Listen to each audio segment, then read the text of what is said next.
Hello and welcome to Daily Politics on Trust TV. On this program, we discuss issues around politics, policy and governance. I am Shafiu Suleiman. Candidates of the various political parties vying for the position of president in the 2023 election got an opportunity to give Nigerians a sense of what they should expect as the date for the commencement of electioneering campaign approaches. They spoke at the ongoing 62nd National Conference of the Nigeria Bar Association holding in Lagos. A variety of topics ranging from the nation's security to its economy, education, amongst others, were on the front burner of national discourse. Now take a look at the various submissions.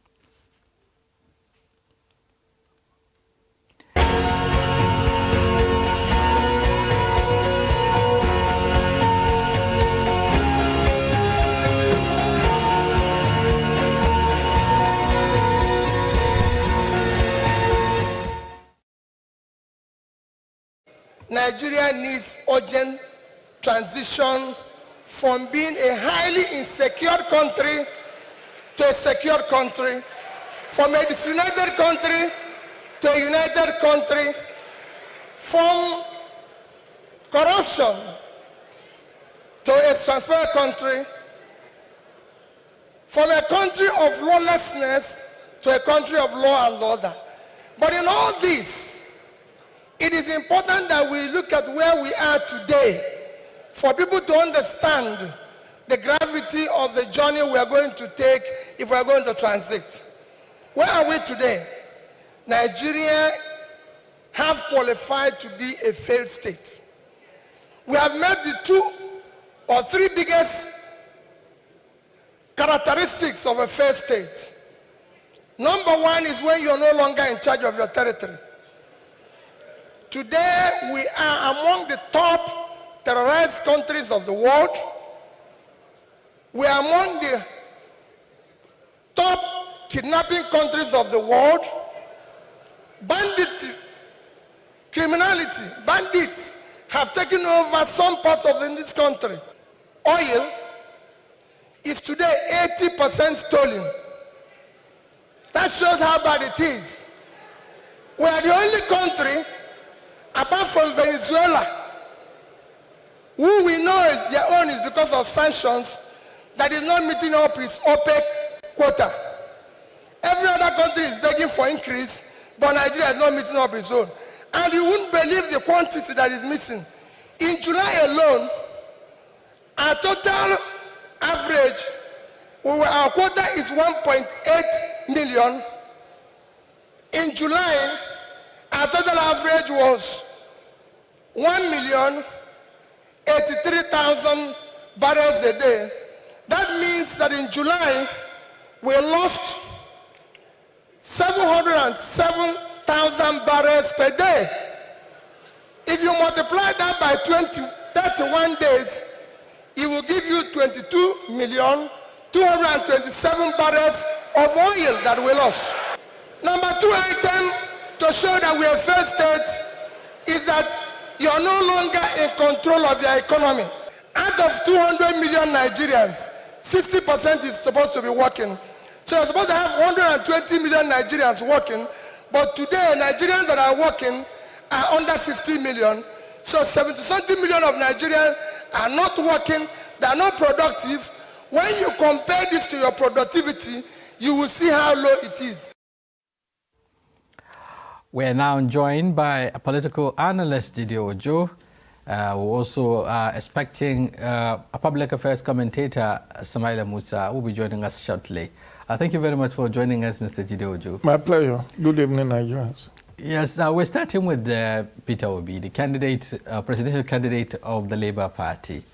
You've had, his submissions, painting a gloomy picture of Nigeria as a nation. Let's look at these issues, raised. Let's start with security. He talked about the fact that Nigeria is insecure and there is need to transit from insecurity to security. He, in a way, tried to crime map the whole nation, having security issues all around. But I don't know whether it is deliberate or not. He failed to identify one of the security challenges also threatening the nation coming from the southeast, talking about the secessionist agitation. Specifically, he talks about the kidnapping, the banditry, the oil theft, and what have you. What do you make up with his submission? Because he tied that to what he called, symptoms of a failed state. At some point, he even said Nigeria is a failed state. Is Nigeria a failed state in the first place? Well, it depends on who you ask. For me, Nigeria is a failed state. Or if I want to be charitable, I would say Nigeria is a failing state. Take one, because I have to take you on it. Yeah, I would say Nigeria is a failing state, not really a failed state, because there are still semblance of governance in place. So let me say Nigeria is a failing state. Constitutionally speaking, the Constitution in Section 4 sub 2b says primary purpose of government shall be what? Security and welfare of citizens. And when you look at all development indices, they are pointing south.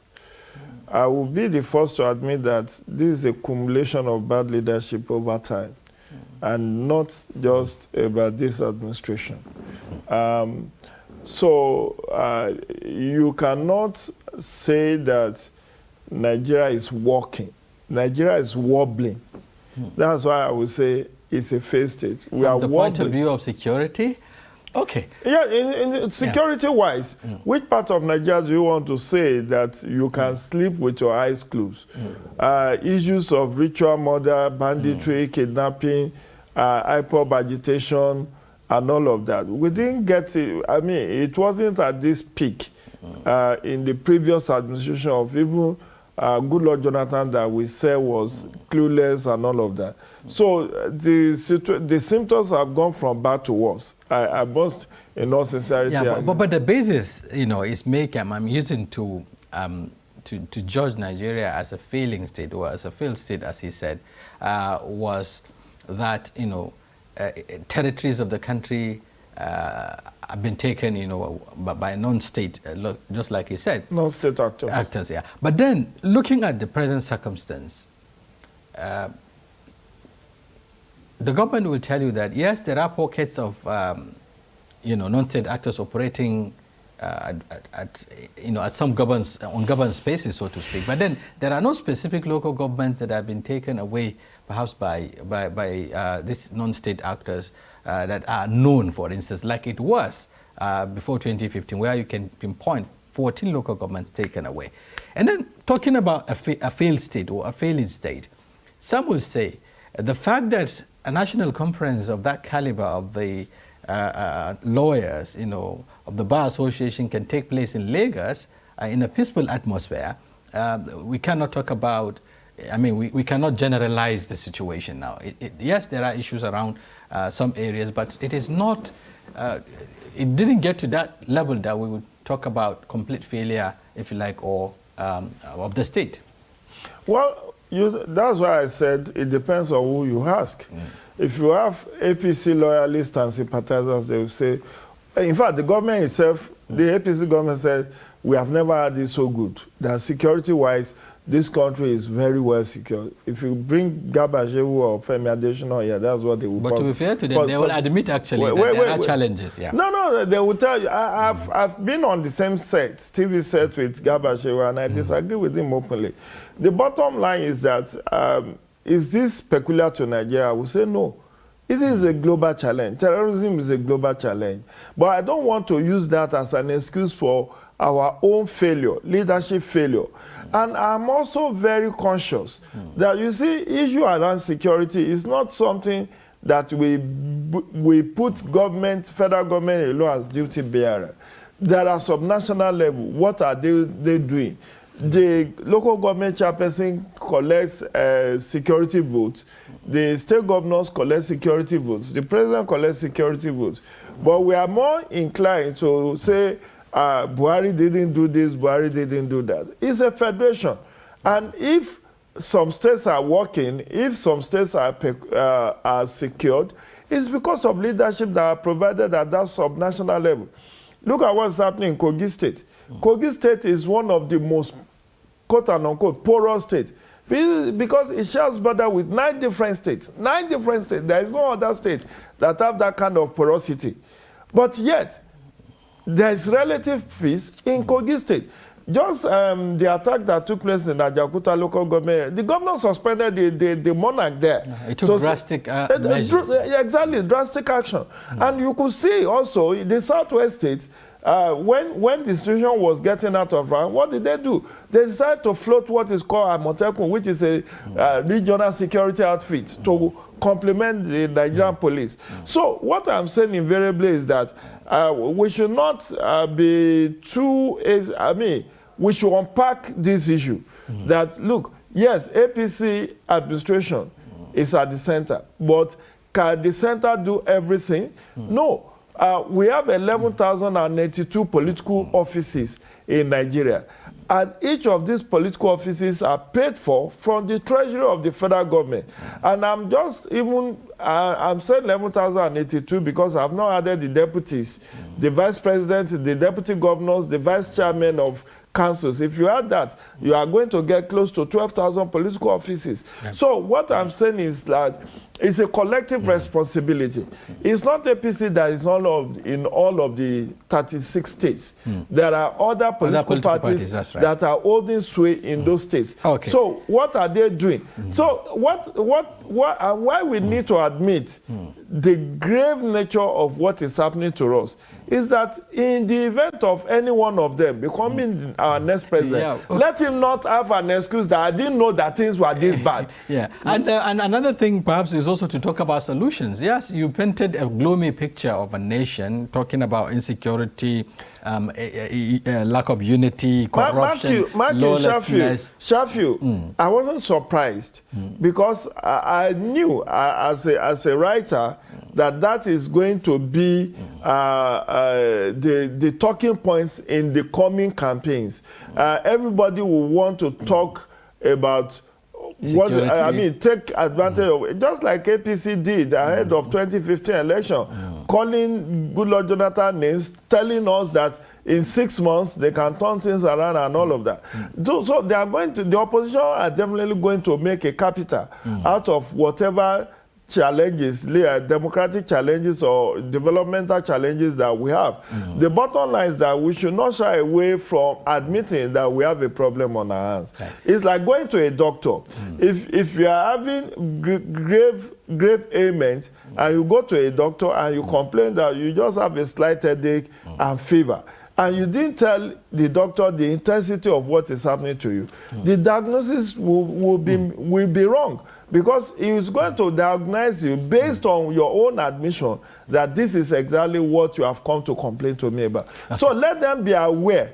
Let whoever is, I've said it time and again in my column that, look, this country, I pity whoever is going to inherit this leadership come 2023, because truth be told, and this is, I again say that this is not peculiar to Nigeria. You need to see the survey in US, where 68% of Americans already believe that their own economy is in recession, and their inflation is in double digits. Okay, but very quickly, he talks about corruption. He also talks about lawlessness in the country, saying that Nigeria should transit from being a lawless country to a law-abiding country, and so on.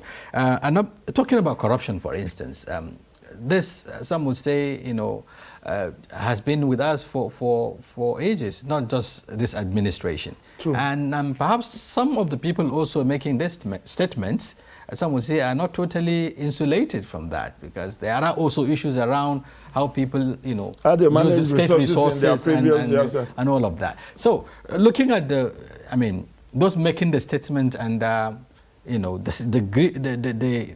intensity of the situation as it is today, but then failing to talk about how to deal with these issues beyond just listing them. Well, again, that's the shortcoming of politicians. They talk in prose and deliver in poetry. You understand? And that is very unique to all the political class across the globe. They want to make a heavy weather of whatever challenges there are in their countries in order to woo voters to their side. But what they fear, and that's why in the lead up to these 2023 general elections, when you say, as we say in local parlance, shine on your eyes, don't listen to rhetorics about how bad things are. What are their solutions? What solutions are they profiling as an antidote to the bad situation? Because this is a job you are asking for. It's like somebody coming for an interview. And they said this company is about to go bankrupt and all of that. And they want to recruit you as a CEO of that same company. What can you do to turn things around? It's not to come and tell us the balance sheet is in red, the workers are, the morale is down and all of that, which is actually a hallmark of a bankrupt, a bankrupt. And that is the reason why you are even hired in the first place. Exactly. So when you are to be hired, you don't come lamenting again. It is assumed that you know the grave situation that you are going to meet if you come on board, and what those who want to hire you, what they will be interested in is how do you intend to fix the problem. So I think going forward, in certain agenda, particularly the media and organizations who may be inviting politicians, maybe religious centers, worship centers, or whoever may be organizing political campaign, what they should be emphasizing is not the lamentations of the past. We know things are bad. Right. How do you intend to fix them? What are your solutions? We need that to resonate with us. Okay, very quickly before we go to Kashim Shettima, the running mate to Senator Bola Ahmed Tinubu, he talked about unity, the need to unify the country. The country is currently disunited, as he said. But some will say even politicians who are making such statements are also part of the problem, so to speak. But in most cases, they are also being accused of running, if you like, campaigns along regional lines and what have you, religion and regional lines. So who is, looking at the messenger and the message, and of course the reality on the ground, still talking about self-assessment first before lamentations. Again, one cannot overemphasize the fact that, you see, with politicians, you can't hold them down. They are like pork. They are like pig, rather. They are like pig. They like wrestling in the mud.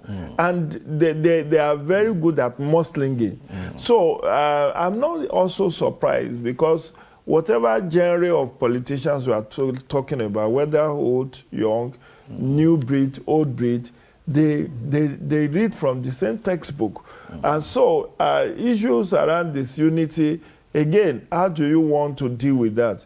How do you want to close the fault lines? How do you want to change the centrifugal forces to is it centripetal to centrifugal or vice versa? Yeah. Well, so that's what Nigerians should be asking.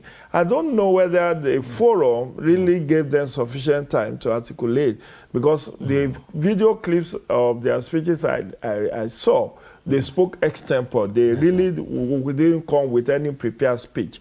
And so they were talking off. Except for pass for the presidential candidate of the PDP, who talks about his the 5-point agenda, in line with his policy document. But that is not the entire policy document. That's right. So definitely we have not had the last from them. It's all right. So let's go to Kashim Shettima and get his perspective so that we also come back to dissect it. When Asiwaju Bola Ahmed Tinubu became the governor of Lagos State in 1999, there was only one ambulance in the service of the Lagos State government. Lagos was earning the princely sum of 700 million every month as our internally generated revenue. Now Lagos is earning 51 billion naira every month as its internally generated revenue. Lagos is the third largest economy in Africa, and the world is in transition. What is important for a Nigerian leader of the next dispensation must be a leader who has a mastery of financial management capabilities and someone who understands the Nigerian psychology, someone who appreciates and understands the complexity of the Nigerian nation. Here, you have a city boy who has transformed Lagos into a home for all. My brother seated here, he calls Lagos home, not Auka. Asiwaju Bola Ahmed Tinubu has established an excellent track record of performance. He has mentored men and women who are excelling in different fields of human endeavor. And the world is changing. And the trajectory of global growth is facing Africa, and Nigeria will make or mar that transition. And as Chinua Achebe said, the problem of Nigeria is purely and essentially that of leadership. Once we get the leadership question right, everything will fall into place.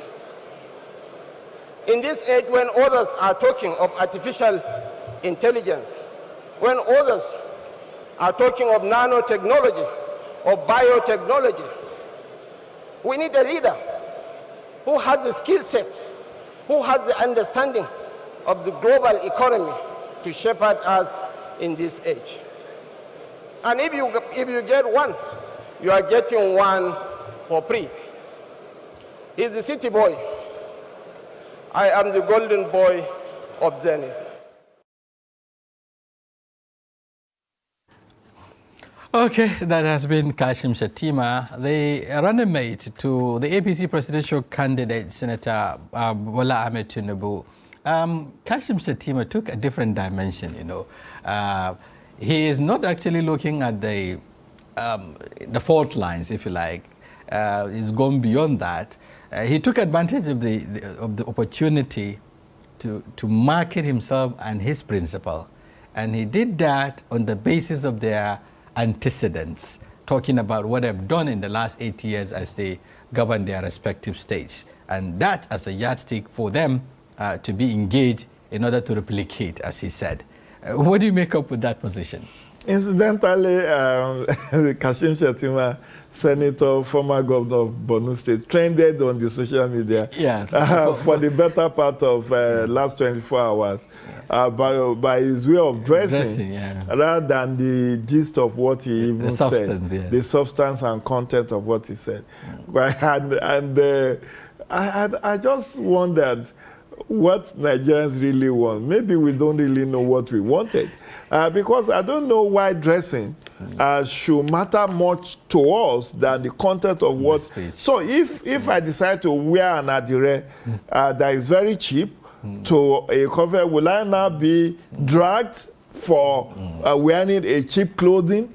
People were talking about the way he sat, the way he didn't unbutton his suit. I've seen Professor Keyamo mocking them, saying that since they want that to be the issue base, and that he dressed the way Kashim dressed, and then sat the way he sat, and he said, okay, let's go with the dressing, if the dressing is working.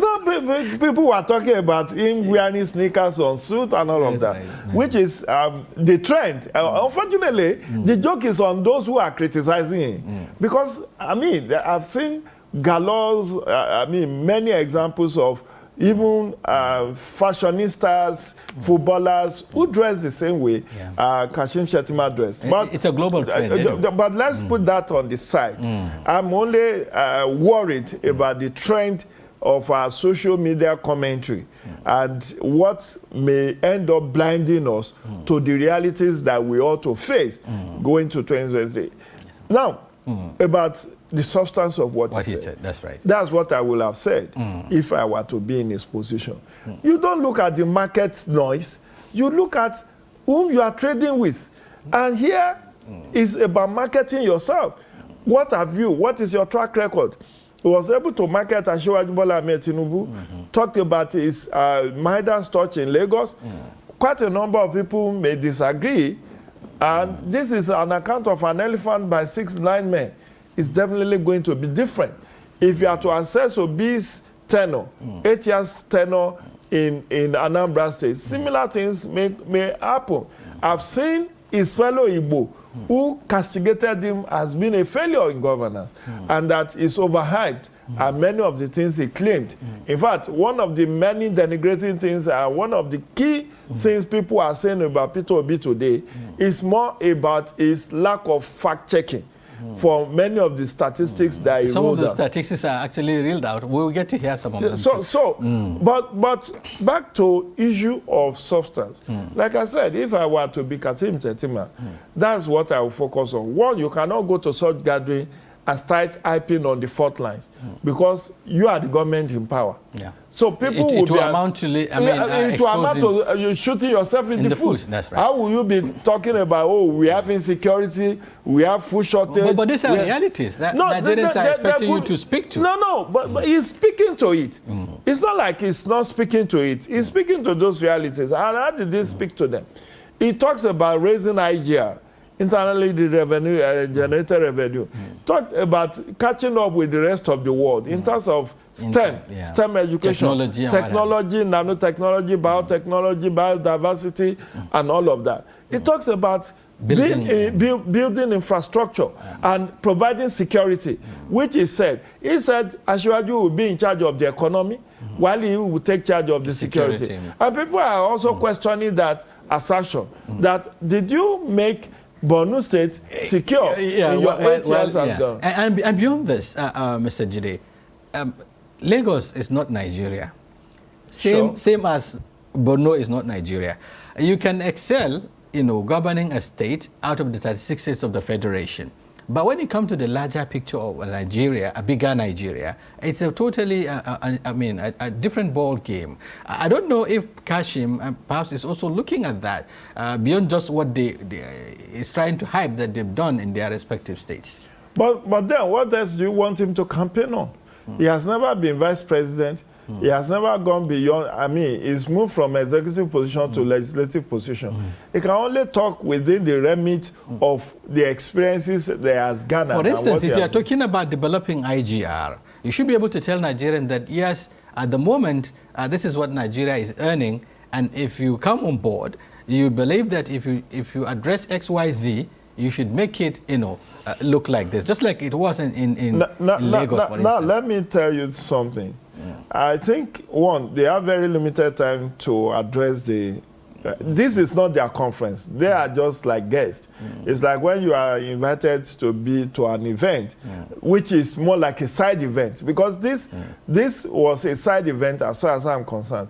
And while 3 of them are generating the furore, there are more presidential candidates that were at that event. Right. Beyond those 3. The SDP candidate was there, the ADC candidate was there, even the governors were there, Simon Lalong, Obaseki, they were all there. But they are not making the necessary noise because people are focused on this high-profile politician, which again shows us the tendency the trajectory of how the campaigns will pan out. So I think for me, Kashim Shettima may have just limited himself to focusing on what they have achieved in their previous tour of duty as state governors and what they can bring to the table, which is also very important for them to hype.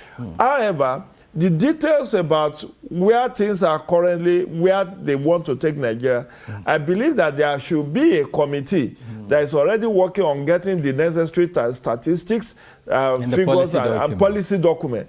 That, I believe, will come in the course of their electioneering campaigns. Yeah. Okay, we'll take a break, but when we return, there is still more to look at concerning the APC participation, if you like, at the conference. In case you're just joining us, the program is Daily Politics, and we're looking at the NBA conference, and then looking at the various perspectives of the candidates that attended that event. And I've been interfacing with Jide Ojo, a political affairs analyst. We're still expecting Samaila Musa to join us and get his own perspectives too. But we'll have to take a break now. When we return, the conversation continues. Stay with us.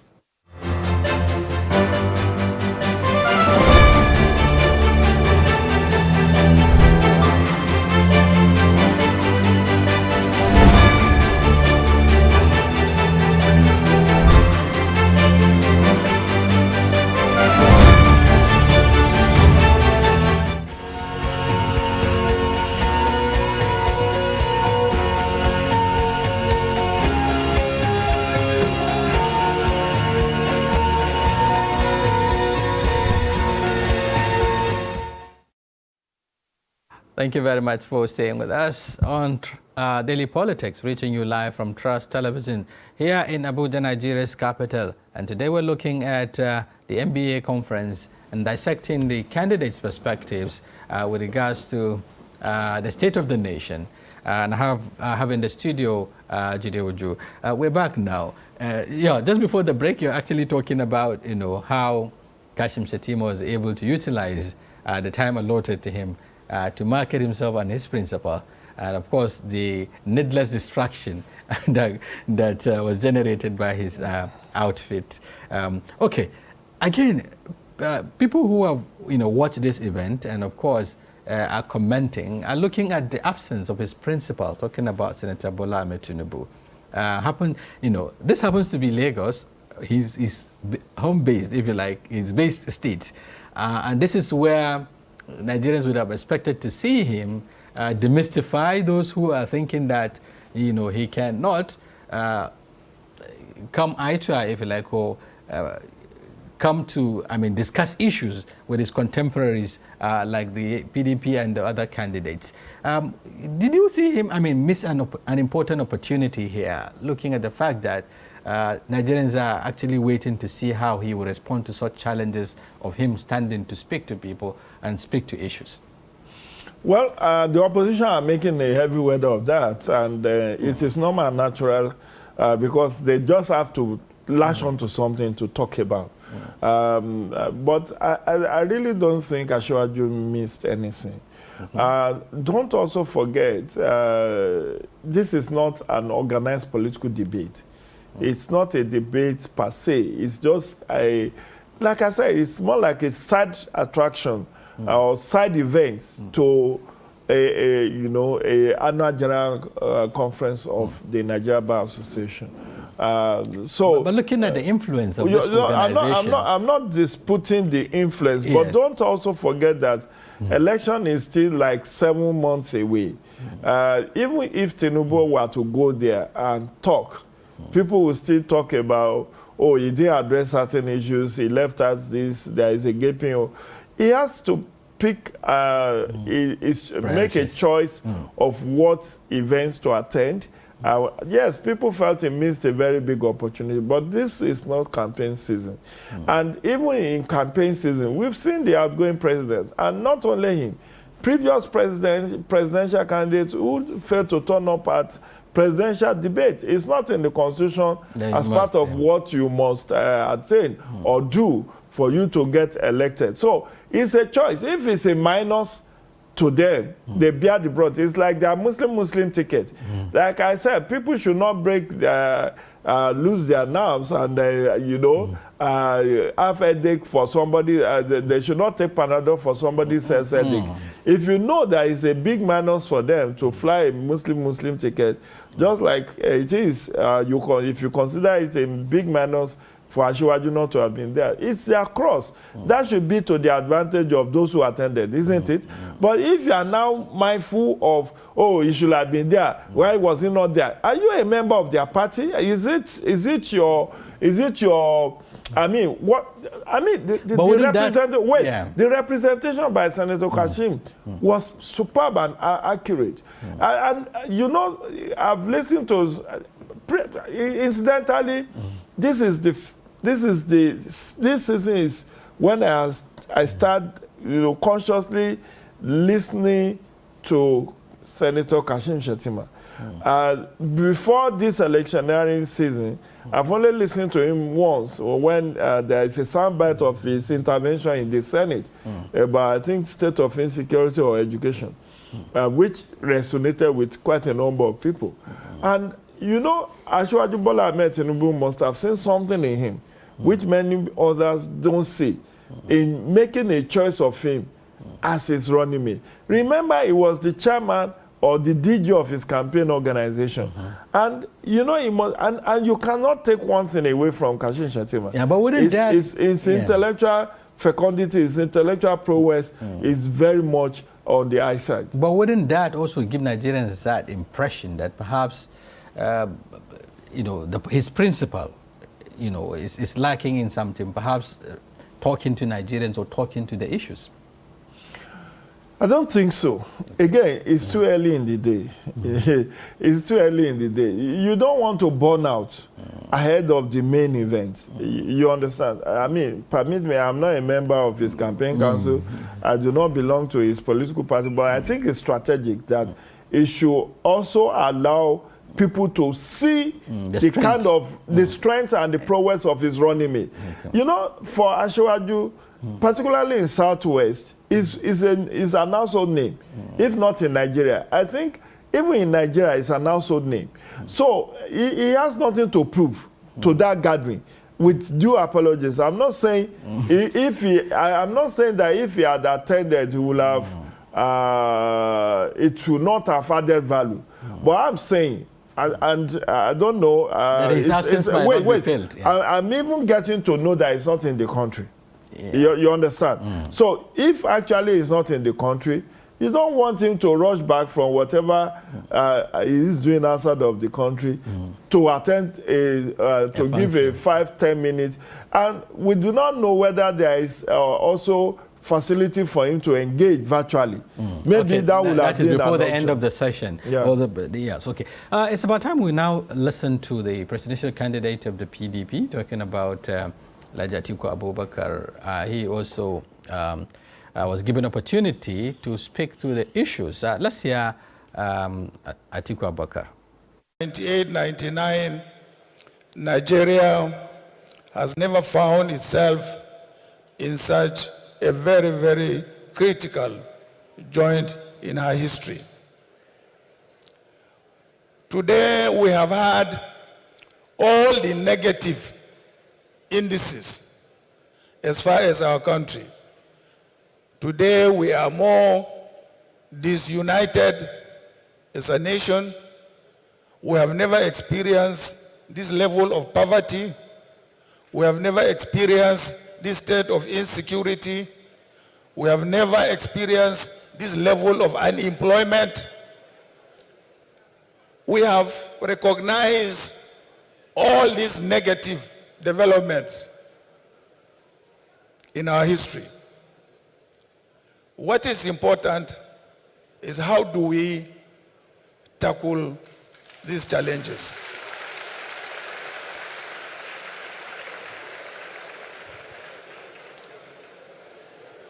And this is where history and also experience beckon on us to make sure that we don't get it wrong at this point in time.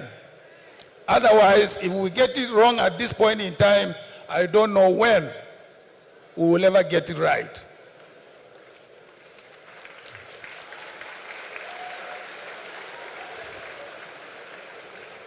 I have been involved in the struggle to return democracy to this country from the military days. In fact, I can say I am even lucky to be alive. So many of my contemporaries have been murdered, have been killed in this struggle. But somehow, by the grace of God, by miracle, I have survived up to this point in time. And that's why in my brief introduction, I stated that there are 5 key areas that any leadership, forget about party, any leadership, whichever from political party, must confront these 5 issues. And I enumerated them. I said the unity of our country is very, very fundamental. And how do we achieve the unity of our country? Is by making sure that we give every part of this country a sense of belonging. Okay, that has been Atiku Abubakar, presidential candidate of the PDP. He just enumerated 1 out of the 5, that he has in his policy document. There are issues around devolving powers. There's also issues around economy. he's been harping on a private sector-driven economy and so on. But let's get his, just like you said earlier on, everyone will want to take advantage of the insecurity, the unemployment figures and what have you to campaign on. Atiku Abubakar did the same. But he was about to talk about the solutions because he said, unlike Peter Obi, he said that, okay, after enumerating all the challenges, what is important is how to address the problems. But along the line, he also digressed to talk about his democratic credentials, how he was part of the struggle to bring democracy and what have you. What do you make up with his position? Again, it's not any different from what Peter Obi said, which is to demarcate the current government, and of course, in order to make a heavy weather on this, on the development challenges that we have, and with the hope that that will get the voters, the electorate, to vote for him. This is his 6th time at attempting to be the president over the last 30 years. I think from 1992, he's been attempting to be the president. So he knew he's at the last bus stop, so he wants to give everything. And one thing is Atiku Abubakar appeared to be very prepared for leadership. He has this blueprint that he's currently updating. Recall that I was here with his director of his campaign, director of his media and publicity the other time. And he did tell us that they are updating that blueprint. So, but I was worried when he said a day after his inauguration, he already has a draft constitution. Is that would that be appropriate?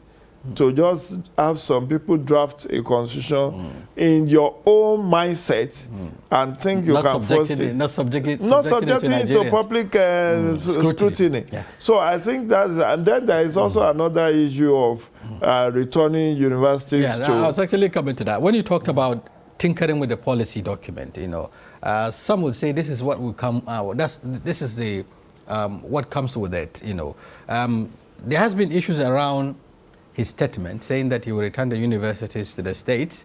I think he mentioned that at the point he was talking about devolving powers, talking about the past experience where regional governments were were running the universities and so on. But here we are with states. We're not talking about regional governments now. And then the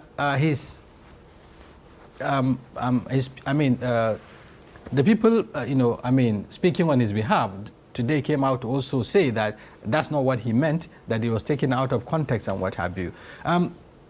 Going forward, we're beginning to see a lot of back and forth with regards to this policy document. Is it to say that Atiku Abubakar does not have the mastery of this document? Or is it that it's being prepared and given to him in piecemeal, to just speak to it? And then when he speaks to it, it appears he's also contradicting himself at some point. So what do you make up of all of this? I think his handlers needs to get him prepared for any public engagement.